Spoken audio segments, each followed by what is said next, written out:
Hello, if you want to organize channels on your Discord server, it is really simple. In order to do that, you need to click and hold the channel and then you can move it around. You can move within the channel category.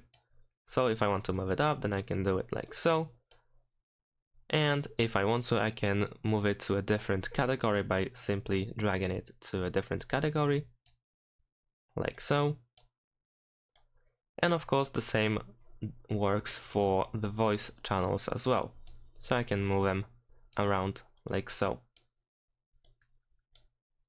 In terms of categories, then these can be organized as well. As you can see, I can click and drag the category and move it up or down if I want to, like so. And that's pretty much it. That's how you can organize your channels on your Discord server. Thanks for watching, leave a like and subscribe to my channel, and see you in my next videos. Bye!